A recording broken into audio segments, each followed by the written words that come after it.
отстрани на пътя. Парада Мадрогада. Той разбрал, че е дошло времето да си вземе почивка.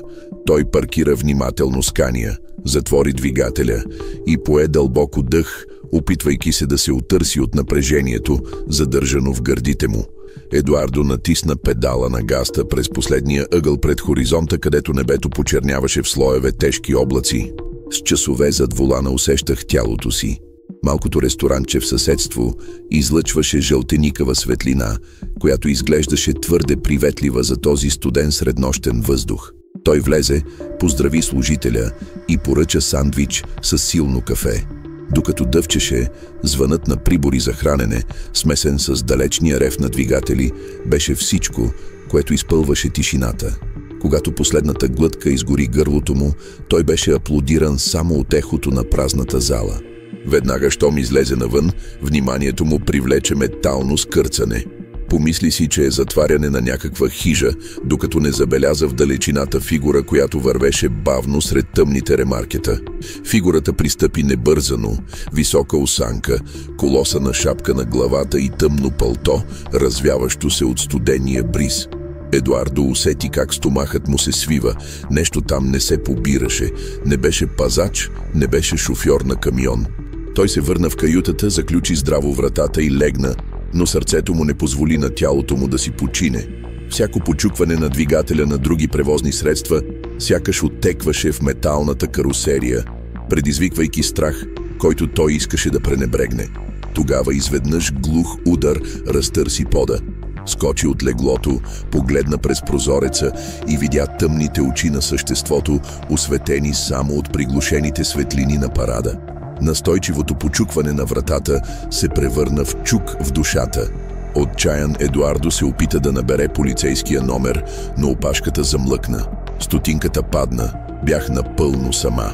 Единствените други камиони бяха останали, светлините изгаснаха и вратата се превърна в крехка бариера срещу нещо, което не принадлежи на този свят. Звукът на ударите се смеси с още по-дълбока тишина, сякаш дори вятърът беше пропуснал да духа.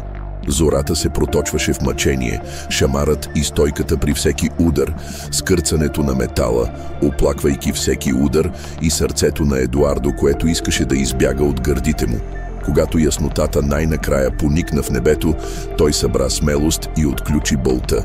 Той си тръгна бавно, едва стъпил с едва твърди крака и намери само празнота. Трупове от ремаркета, подредени на опашка, без следа от живот или ехо отпреди. Той се качи в камиона, сякаш се събуждаше от кошмар и завъртя ключа без колебание. Пътят го повика обратно. С всеки километър, който оставяше, Едуардо усещаше мъх от ужас да се разтяга по тила му, отпуснат, но постоянен. Той прекарва цялата нощ в броене на лампи и тихо рецитира молитви. Беше невъзможно да разбере какво е видял, но чувството пулсираше, нещо ужасно го очакваше в тази точка. Когато пресича знака за изход, той никога не поглежда назад. Но дори и днес, когато пада вечерта и асфалтът се простира в дълги сенки, той усеща тръпки по гръбнака му, сякаш невидими очи наблюдават всяка извивка. И в сънищата му сухият звук от почукването на вратата оттеква, докато не събуди шофьора на камиона, който, воден от рутината и подкрепата на семейството си, трябва да забрави да остане жив. Но споменът не го изоставя. Товар от мъка, който Едуардо знае как да носи завинаги. Всяка сутрин, която идваше, Едуардо държеше очи залепени за арматурното табло, сякаш зеленикавият блясък на циферблатите можеше да изплаши това, което се беше случило тази нощ. Но колкото и пъти да поема по различни пътища, чувството, че го следват, настояваше да стигне до гърба му. Веднъж, връщайки се от доставка в Коритиба, той паркира в паркинг за камиони, за да подремне за кратко.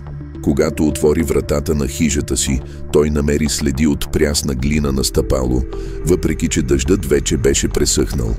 Бръздите идват отвън и мистериозно се пресичат навътре, спирайки точно пред пейката, където е спал. На следващата сутрин, малко след закуска, Едуардо забелязва дръскотина по карусерията от дясната страна, дълбока следа, която не е имало предишната вечер. Той наблюдаваше отражението на облаците в браздите и за миг се закле да види силуета на извита шапка, издадена върху метала. Треперейки, той прокара върха на пръста си през процепа. Беше студено, влажно, сякаш беше оставено онази сутрин. Откровеността на други спирки, някога толкова рутинни, сега изглеждаше като капан. Следващите дни бяха мъгла между дълги участъци от пътя и кратка дрямка. Всеки път, когато затваряше очи, той пропускаше сухия звук от смученето на желязото, металното ехо от ударите на вратата. И когато тежестта на съня най-сетне му отстъпи, той сънувал дрезгав глас, който викал името му, приглушен от рева на двигателя. В съня той завъртя ключа, но камионът не запали. Навън фигура се плъзгаше мълчаливо, стъпките му не винаги докосваха асфалта, а шапката му стърчеше отстрани на ремаркето, неподвижна. В една от тези нощи, вече връщайки се у дома след седмици на път, той прорязва черен път, за да избегне натоварения трафик. Полумесецът хвърляше дълги сенки между усуканите корони. Изведнъж десният фар освети табела, паднала от бордюра. «Стоп! Затворете вратата през нощта!» Навсякъде около него нямаше ограда или порта, само открито поле, окъпано в сребърна светлина. Без да разбере, той натисна спирачките. Двигателят угасна и камионът потръпна, сякаш някой беше натиснал невидим бутон. Едуардо си тръгна, сърцето му биеше. Тишината там беше толкова гъста, че сякаш поглъщаше звука от дишането му. Той отиде отстрани на пътя, дръпна капака, за да провери двигателя, но всичко изглеждаше наред. Когато се обърна, за да се обърне, студени ръце лежаха на раменете му. Не видя никакво лице, само върха на шапката си и силния блясък на две червени очи под периферията. Образува се гърлен шепот, неразгадаем, и гърдите на Едуардо замръзнаха. Той не изкрещя. Нямаше нужда да го прави. Той се притисна към ръката, която го държеше, и падна на колене с широко отворени очи към фигурата, която се отдръпна, докато изчезна на терена. Двигателят изрева без намеса, сякаш се събуждаше от транс, и фаровете се запалиха отново. Едуардо скочи, запали камиона и си тръгна, преди сянката да бъде погълната от тъмнината. Той така и не излезе от хижата онази нощ. Когато се прибра вкъщи, отвори вратата и завари жена си будна, гледаща през прозореца на хола. В отражението на стъклото тъмната шапка лежеше на пътническата седалка. Той преглътна, но когато погледна отново, нищо.